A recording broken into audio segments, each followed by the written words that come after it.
इस्लाम का और दहशतगर्दी का कोई ताल्लुक नहीं। मैं हवाला दे रहा हूं, 53 साल का कोई बुजुर्ग यहाँ खड़ा हो जिसकी उम्र 50 साल से ज्यादा हो, खड़ा हो जाए। कोई भी 50 साल से ज्यादा का बुजुर्ग खड़ा हो जाए। है कोई 50 साल से ऊपर का बुजुर्ग जिस मजलिस में बैठा हो? बाबा खड़े हो जाओ। अब देखो रसूल का किरदार, रसूल का एटीट्यूड देखो। मैं साबित करूंगा इस्लाम का और आतंकवाद का कोई ताल्लुक। बाबा उम्र कितनी है आपकी? 50 से ऊपर है। इस बूढ़े बाप के अंदर क्या इतनी ताकत है ये तलवार चला सके? सच बोलना, जवाब तो हाँ या ना। इस बाबा के अंदर इतनी ताकत है ये तलवार चला सके, जवानों से मुकाबला कर सके? इनके अंदर क्या इतनी हिम्मत है कि बहादुरों से मुकाबला कर सके? अब इस 53 साल के बूढ़े इंसान को अगर रेणुकूट से भगाया जाएगा तो बोलो भगाने वाला आतंकवादी होगा या भागने वाला आतंकवादी होगा? जवाब दो, जवाब दो, जवाब दो। इस बूढ़े को 53 साल की उम्र में रेणुकूट से भगाया जाएगा तो भगाने वाला आतंकवादी होगा, इनको मारने वाला आतंकवादी होगा, या बूढ़ा आतंकवादी होगा? मेरे नबी की उम्र 53 साल है। कितनी है? जोर से बोलो कितनी है? 53 साल की उम्र में मक्का के आतंकवादियों ने मेरे नबी को नमाज पढ़ने से रोका। मक्का के आतंकवादियों ने मेरे नबी को मारा, इतना मारा कि मेरा नबी इंजर्ड हो गया। लाओ दुनिया की कोई तारीख उठाकर, जब मेरे नबी को इंजर्ड किया जा रहा था, जख्मी किया जा रहा था, मारा जा रहा था, लाओ दुनिया की कोई हिस्ट्री उठा करके मेरे नबी ने कहा हो कि तू मारेगा तो मैं भी तलवार चलाऊंगा। एक हवाला ले आओ, 1 लाख रुपए का इनाम अहमद रजा मंजरी देकर जाएगा। रसूल पिट रहे हैं लेकिन तलवार नहीं उठाई। 53 साल के हैं मेरे नबी। कितने साल के हैं? 53 साल के हैं मेरे नबी। नबी को मारा गया, जख्मी किया गया, इंजर्ड किया गया। हद तो ये हो गई 53 साल के बुढ़ापे की उम्र में मेरे नबी को शहर मक्का से मार के भगा दिया गया। मेरे नबी की आंखों में आंसू है। मक्का वालों, मैंने तुम्हारा क्या बिगाड़ा है? जालिमों, मैंने तुम्हारा क्या बिगाड़ा है? अरे तुम भी यहाँ पैदा हुए, मैं भी यहाँ पैदा हुआ। 53 साल का मेरा नबी है, आंखों में आंसू है। रात के सन्नाटे में मेरा नबी मक्का को छोड़ रहा है। दुनिया वालों सीने पे हाथ रख के बताओ, क्या मेरे नबी ने तलवार निकाली थी? क्या मेरे नबी ने वेपन्स चलाए थे? क्या मेरे नबी ने परमाणु हथियार चलाया था? क्या मेरे नबी ने ताकत का इस्तेमाल किया था? 53 साल की उम्र में मेरा नबी रोता हुआ अपनी जन्मभूमि जाए पैदाइश का बतुल्ला मक्कतुल मुकर्रमा से रोते हुए रात के सन्नाटे में मेरा रसूल अपने शहर को अलविदाई सलाम कह के चला गया। दिल धड़क रहा था, या अल्लाह 53 साल मैंने इस मक्का में गुजारे, लेकिन ये आतंकवादियों ने मुझे मक्का में रहने न दिया, शिद्दत पसंदों ने मुझे मक्का में रहने न दिया, इन जालिमों ने मेरे नबी को मक्का में रहने न दिया। 470 किलोमीटर दूर एक शहर था जिसका नाम यसरब था, बाद में मदीना हो गया। मेरा नबी अपना घर बार छोड़कर 470 किलोमीटर दूर अपने सहाबा को लेकर चला गया, अपने वफादारों को लेकर चला गया। लेकिन इन जालिम आतंकवादियों ने मेरे नबी को मदीना में भी चैन से ना रहने दिया।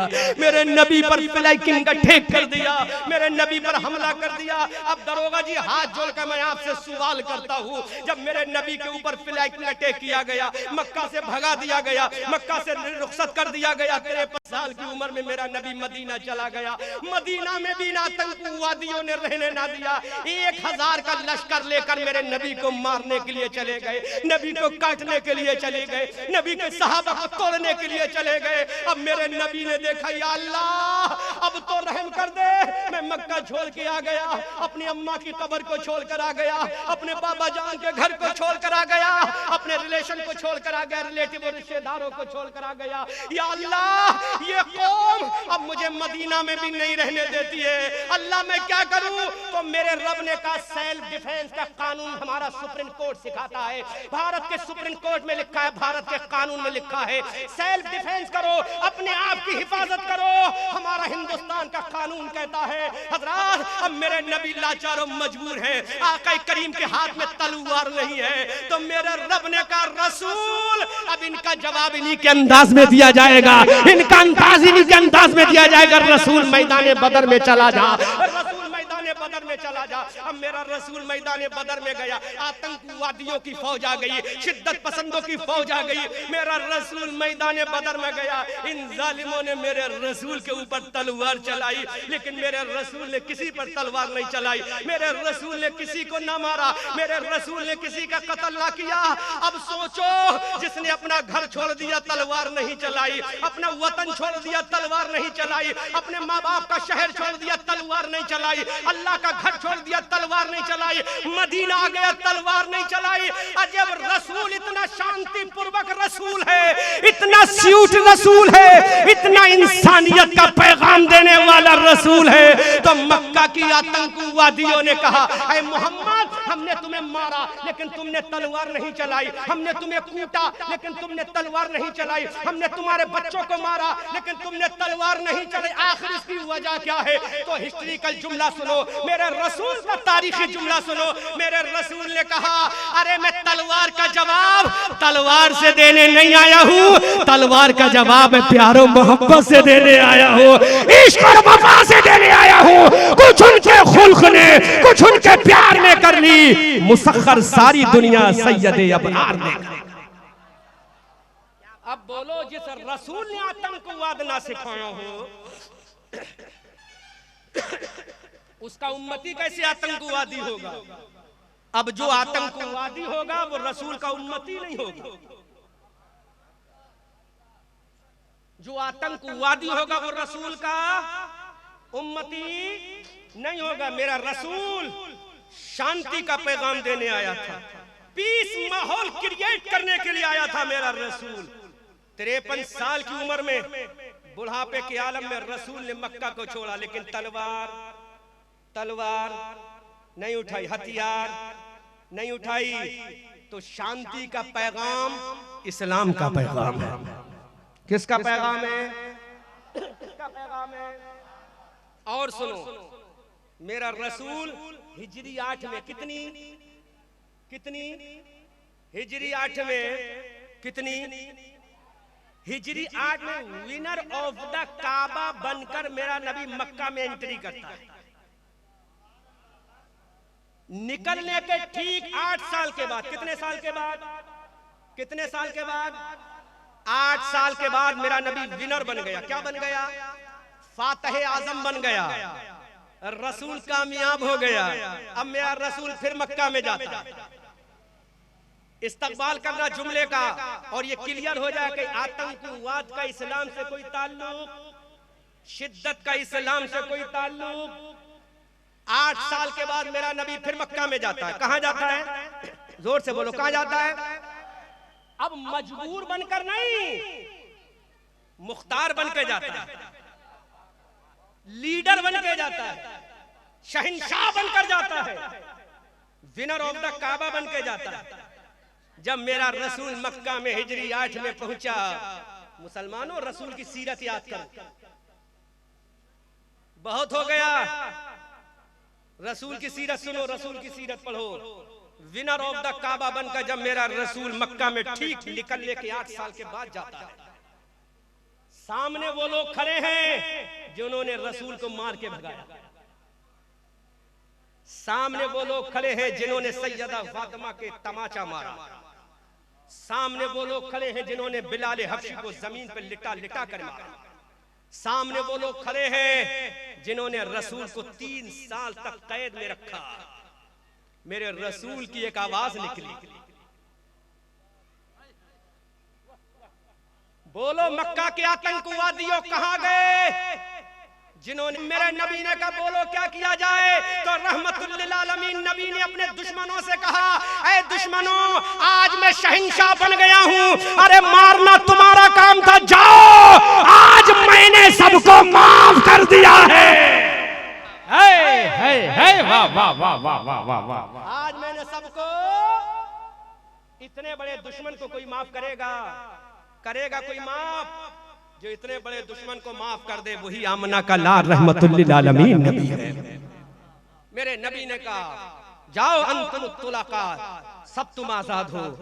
जब मेरे नबी ने ये मुज़्दए जाफिज़ा सुनाया तो लोग नबी के कदमों में आ गए, और जो नबी के चेहरे से नफरत करते थे कहने लगे आमना के लाल, उस वक्त पावर हमारे हाथ में था, कमजोरी तुम्हारे पास थी, ताकत हमारे पास थी, जिल्लत तुम्हारे पास थी, लेकिन आज ताकत तुम्हारे पास है, दबदबा तुम्हारे पास है, हुकूमत तुम्हारे पास है, शोहरत तुम्हारे पास है, दौलत तुम्हारे पास है, सिपाही तुम्हारे पास है, लश्कर तुम्हारे पास है, अब तुम जो चाहो करो। तो मेरे नबी ने फरमाया मैंने तुम्हें माफ कर दिया। जब दुश्मनों ने इतना सुना तो मेरे नबी के कदमों में आकर कहते हैं या रसूल अल्लाह, अरे मारना हमारा काम था और दुश्मनों को सीने से लगाना तुम्हारा काम है। आका अब हमें कलमा पढ़ा के मुसलमान कर लीजिए। आला हजरत बरेली की धरती से पुकार कर कहते हैं या रसूल अल्लाह, सबसे औला व आला हमारा नबी, सबसे बाला व बाला हमारा नबी। क्या खबर कितने तारे खिले छिप गए पर न डूबे न डूबा हमारा नबी। ऐसे ऐसे दुश्मनों को भी मेरे नबी ने माफ कर दिया। यही नबी की हिस्ट्री है, नबी की जीवनी है, नबी की लाइफ है, नबी की सीरत है, नबी की हिस्ट्री है। इतने बड़े दुश्मन को भी कोई माफ करेगा, लेकिन मेरे नबी ने माफ किया। सुभान अल्लाह। और एक बात और करता दूं, आज मीडिया का जमाना है, सोशल मीडिया का जमाना है, ट्विटर का जमाना है, फेसबुक का जमाना है, व्हाट्सएप का जमाना है। कोई नहीं दिखा सकता कि मेरे नबी ने, कोई नहीं दिखा सकता कि मेरे नबी ने अपने हाथ से किसी की गर्दन पे तलवार चलाई हो। इतना बड़ा चैलेंज कर कोई नहीं दिखा सकता। तो मुसलमानों, जिसका नबी मोहब्बत का पैगाम दे, उसका धर्म भी मोहब्बत का पैगाम देगा, और धर्म का जो फॉलोअर होगा वो भी मोहब्बत का पैगाम देगा। अब तुम पैगाम क्या दो? इधर आओ प्यारे, हुनर आजमाए, तुम तीर आजमाओ, हम जिगर आजमाए। इधर आओ प्यारे, हुनर आजमाए, तुम तीर आजमाओ, हम जिगर आजमाए। अब एक हदीस और बयान कर दूं, वतन से मोहब्बत की जो बात है कि हिंदुस्तान का मुसलमान भारत से प्यार करता है कि नहीं करता है? ऐसे नहीं आपने कह दिया कि दुनिया मान लेगी कि आप मोहब्बत करता है, कैसे मानेगी? प्रूफ तो देना पड़ेगा ना, कुछ सबूत तो देना पड़ेगा। अल्लाह के नबी मदीना में पहुंचे। कहां पहुंचे? मदीना में पहुंचे। कहां पहुंचे? तो मदीना में एक मजहब के लोग मानने वाले, जिसका नाम है यहूदी, वो भी मदीना में रहते थे। मेरे नबी भी मदीना में रहने लगे, तो मेरे नबी ने एक समझौता किया, एक कंप्रोमाइज किया। नबी ने फरमाया ऐ यहूदियों, तुम अपने मजहब पर अमल करना, हम अपने मजहब पर अमल, लेकिन मदीना तुम्हारा भी शहर है, मदीना हमारा भी शहर है, मदीना तुम्हारी भी बस्ती है मदीना। अब बाहर का अगर कोई मदीना पर हमला करे तो तुम्हारी जिम्मेदारी भी हमारी जिम्मेदारी भी है कि अगर बाहर का कोई मदीना पर हमला करेगा तो हम दोनों मिलकर अपनी जमीन को बचाएंगे और बाहर वाले का मुकाबला करेंगे। ये नबी की हदीस है। अब मैं इसको आसान लफ्जों में बयान कर रहा हूँ। जरा मुझे बताओ, तुम्हारा सगा भाई है सदर साहब, अगर तुम्हारा भाई तुम्हारे मकान पर कब्जा करे तो क्या कब्जा हो लेने दोगे? नहीं होने दोगे। लेकिन तुम्हारे मकान पर जब सगे भाई का कब्जा बर्दाश्त नहीं करते हो तो ये मकान तुम्हारा कब सलामत रहेगा? जब रेणुकोट सलामत रहेगा। अगर रेणुकोट रहेगा तो तुम्हारा मकान रहेगा। और रेणुकोट कब सलामत रहेगा? जब सोनभद्र सलामत रहेगा। सोनभद्र कब सलामत रहेगा? जब उत्तर प्रदेश सलामत रहेगा। उत्तर प्रदेश कब सलामत रहेगा? जब हमारा भारत सलामत रहेगा। अरे जब हम अपने मकान पर कब्जा सगे भाई का बर्दाश्त नहीं कर सकते तो अपने देश पर कब्जा कैसे बर्दाश्त कर लेंगे? बोलो बोलो बोलो। सगे भाई का कब्जा नहीं बर्दाश्त कर सकते तो सदर साहब, जब रेणुकोट रहेगा तभी तुम्हारा मकान रहेगा ना। जब सोनभद्र रहेगा तभी रेणुकोट रहेगा ना। सोनभद्र जब ही रहेगा जब उत्तर प्रदेश रहेगा। उत्तर प्रदेश जब ही रहेगा जब भारत रहेगा। और जब भारत ही नहीं रहेगा तो उत्तर प्रदेश रहेगा। बोलो, जब उत्तर प्रदेश नहीं होगा तो सोनभद्र रहेगा। जब सोनभद्र नहीं होगा तो रेणुकोट रहेगा। जब रेणुकोट नहीं होगा तुम्हारा घर रहेगा। तो अब बताओ हमारे पड़ोसियों को, तुम इस्लाम के नाम पर मुसलमानों से ये मत उम्मीद करो कि हम तुम्हारा साथ दे देंगे। वतन के ऊपर अगर आंच आएगी तो भारत की सीमा पर जाकर कहेंगे, ए जालिमों, अब तेरा मुकाबला करने के लिए एक मुसलमान आ गया है, रसूलुल्लाह का कलमा पढ़ने वाला आ गया है, कुरान की तालीम का ऐलान करने वाला है। तुम तकबीर का नारा बुलंद करोगे, हम भी तकबीर का नारा बुलंद करेंगे। कभी मीर अब्दुल हमीद की शक्ल में, कभी अशफाकुल्लाह खां की शक्ल में दुनिया को बता देंगे, अरे जब तक भारत में मुसलमान रहेगा भारत का तिरंगा लहराता रहेगा। यह है वतन परस्त।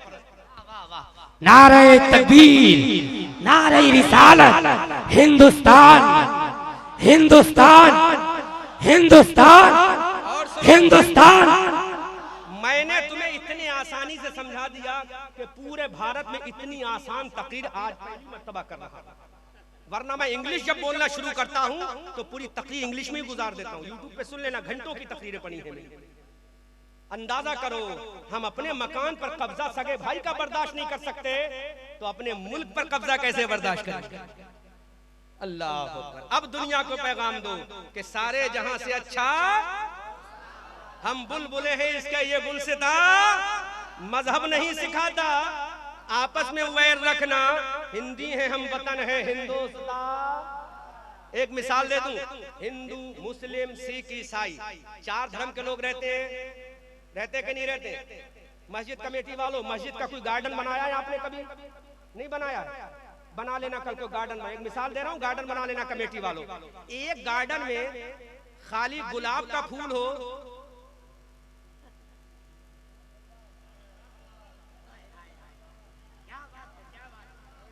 एक गार्डन में खाली गुलाब का फूल पौधा लगा हो तो ज्यादा मजा आएगा, या वहीं पर चमेली का पौधा भी लगा हो? जोर से बोलो। वहीं गुलाब का पौधा भी लगा हो, बोलो बोलो बोलो। वहीं बेले का पौधा भी लगा हो, वहीं मुश्क का पौधा भी लगा हो। अरे गार्डन में जितने ज्यादा पौधे होंगे गार्डन की खुशबू उतनी प्यारी वफादार हो जाएगी। अब हमारा मुल्क है, ये 4 धर्मों का संगम है। हिंदू का भी मुल्क है, सिख का भी मुल्क है, ईसाई का भी मुल्क है और मुसलमान का भी। इसलिए बहुत अच्छे, मजहब नहीं सिखाता, हिंदी है हम, वतन है हिंदुस्तान हमारा, सारे जहां से अच्छा हिंदुस्तान हमारा, हम बुलबुले हैं इसकी, ये गुलसिता हमारा। मेरे भाइयों, इस्लाम कभी आतंकवाद का पैगाम नहीं देता। मुसलमान कहते हैं जो शांति का पैगाम दे। इस्लाम शांति पूर्वक मजहब और मुसलमानों के पैगंबर प्रॉफिट मोहम्मद रसूलुल्लाह सल्लल्लाहु ताला अलैहि वसल्लम। आखिरी बात कह के तकरीर खत्म कर रहा हूं, मेरी रुखसती का वक्त हो गया। अल्लाह के नबी सल्लल्लाहु अलैहि वसल्लम के ऊपर एक दुश्मन औरत रोज कचरा डाला करती थी। जरा बताओ, तुम्हारे ऊपर अगर कोई रोज कचरा डाले क्या करोगे उसके साथ? एक दिन बर्दाश्त करोगे, 2 दिन, तीसरे दिन, चौथे दिन दरोगा जी के दरबार में जाओगे, साहब बहुत परेशान करता है हमें, कचरा डालता है, साहब कुछ तो कर दो।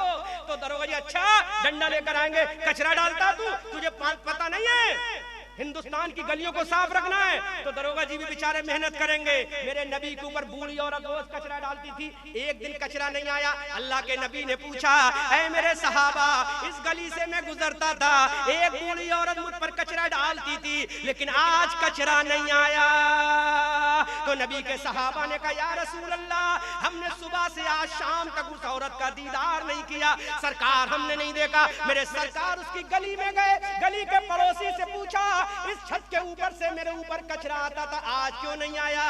तो पड़ोसी ने कहा, ऐ मोहम्मद, आज ये बुढ़िया जो आप पर कचरा डालती थी वो बीमार हो गई है। अल्लाह के नबी ने इतना सुना, मेरे नबी घर में चले गए, दरवाजा खोला, अंदर पहुंचे, बुढ़िया लेटी हुई है। मेरे सरकार ने फरमाया, ऐ बड़ी बी, आज तुमने मोहम्मद पे कचरा क्यों नहीं डाला? आज मोहम्मद को क्यों नहीं सताया? उस बूढ़ी औरत ने बुखार के आलम में कहा, ऐ नौजवान, मैं तेरा चेहरा तो नहीं पहचान पा रही हूँ, लेकिन मोहम्मद के ऊपर कचरा इसलिए नहीं डाला कि आज मैं बीमार हो गई हूँ, आज मेरे हाथ में इतनी ताकत नहीं कि मैं कूड़ा डाल सकूं, मेरे पैरों में इतनी कुव्वत नहीं मैं चल के जा सकूं। तो मेरे नबी ने इतना सुना, मेरे नबी मुस्कुरा के कहते हैं, ऐ बूढ़ी ज़ईफा, अरे तू रोज परेशान होती थी कूड़ा डालने के लिए, आज मोहम्मद तेरे घर में आ गया है, ले दिल भर के कूड़ा डाल ले,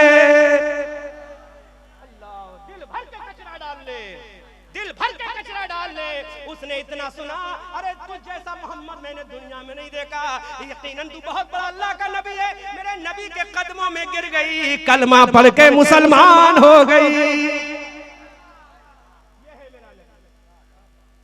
एक बात और बता दूं मुसलमानों, अब तकरीर लच्छेदार मत सुनो, नबी की सीरत सुना करो। समझ में आ रहा है? क्या सुनोगे? नबी की सीरत सुनाओ तो नबी की सीरत में पता चलेगा। अल्लाह के नबी मक्का से बाहर जा रहे हैं, तशरीफ लिए जा रहे हैं। सुन लो, आखिरी बात है। अल्लाह के नबी बाहर गए, देखा सामने एक बूढ़ी औरत है, कमर झुकी हुई है, खड़ी है, परेशान हाल है। अल्लाह के नबी उसके करीब पहुंच गए। मेरे सरकार ने फरमाया, ऐ बूढ़ी औरत तुम कहां जा रही हो? उस बूढ़ी औरत ने कहा, ऐ नौजवान मैं तुझे नहीं जानती, लेकिन मक्का में एक नौजवान है जिसका नाम मोहम्मद है, मैं उसके डर से मक्का छोड़ के जा रही हूँ। मेरे सरकार ने इतना सुना, अच्छा मक्का छोड़ के मोहम्मद के डर से जा रही हो, ये सामान क्यों लेके जा रही हो? कहा ये सामान मेरा है, कभी मक्का वापस नहीं आऊंगी। मेरे सरकार ने फरमाया, ऐ बूढ़ी भी, क्या तुम्हारा सामान मैं तुम्हारे घर तक पहुंचा दूं? उस बूढ़ी औरत ने कहा, नौजवान तुम्हारा शुक्रिया, जल्दी पहुंचा दो। मेरे सरकार ने उसकी गठरी अपने सर के ऊपर रखी, आगे आगे अल्लाह के नबी जाते हैं, पीछे पीछे बूढ़ी औरत जाती है। एक टूटा हुआ झोपड़ा आया, औरत ने कहा, ऐ नौजवान यहीं पर रख दो। मेरे सरकार ने सामान रखा, उस बूढ़ी औरत ने प्यार से मेरे नबी को कलेजे से करीब बुलाया और कहने लगती है, ऐ नौजवान तेरा खूबसूरत चेहरा है, तेरे होंठ बड़े गुलाबी हैं, तेरे गाल बड़े खूबसूरत हैं, आज मैं तुझे एक नसीहत करती हूँ। मेरे नबी ने फरमाया, बोलो बूढ़ी भी क्या नसीहत करती हो? कहा, कभी भी तू मोहम्मद से मत मिलना। किससे मत मिलना? मोहम्मद से मत मिलना। मेरे नबी का दरिया रहमत जोश मारता है। मेरे नबी ने फरमाया, ऐ बड़ी भी, क्या उसी मोहम्मद की बात करती हो जिसके बाबा का नाम अब्दुल्ला है? क्या उसी मोहम्मद की बात करती हो जिसकी माँ का नाम आमना है? क्या उसी मोहम्मद की बात करती हो जिसके दादा हजरत अब्दुल मुत्तलिब है? उसी मोहम्मद की बात करती हो जो मक्का में पैदा हुआ है? उस बूढ़ी औरत ने कहा, हाँ उसी मोहम्मद की बात करती हूँ। तो मेरे नबी ने मुस्कुरा के फरमाया, ऐ गाली देने वाली अम्मा, ऐ बुरा कहने वाली अम्मा, अरे जिसने तेरी गठरी उठाकर तेरे घर में पहुंचाई है, वो सामने आने वाला मैं ही मोहम्मद हूँ। अल्लाह, मैं ही क्या हूँ? मैं ही मोहम्मद हूँ। मेरा ही नाम मोहम्मद है, मेरी बाबा का नाम अब्दुल्ला है, मेरी माँ का नाम हलीमा है, मैं ही मक्का में पैदा हुआ। बूढ़ी औरत मेरे नबी के कदमों में गिर जाती है और पुकार कर कहती है, या रसूल अल्लाह, अगर आप ही मोहम्मद हो तो आपसे ज्यादा सोड़ा कोई पैदा नहीं हुआ, आपसे ज्यादा प्यारा कोई पैदा नहीं हुआ। इसीलिए आला हजरत बरेली की धरती से पुकार कर कहते हैं, आज ले उनकी पनाह, आज मदद मांगू से, फिर न मानेंगे कयामत में अगर मान गया। वतन से मोहब्बत करना इस्लाम का हिस्सा है, वतन से प्यार करना इस्लाम का जुज है। इसलिए मुसलमानों, अपनी जान तो दे देना, लेकिन वतन के ऊपर आंच मत आने देना।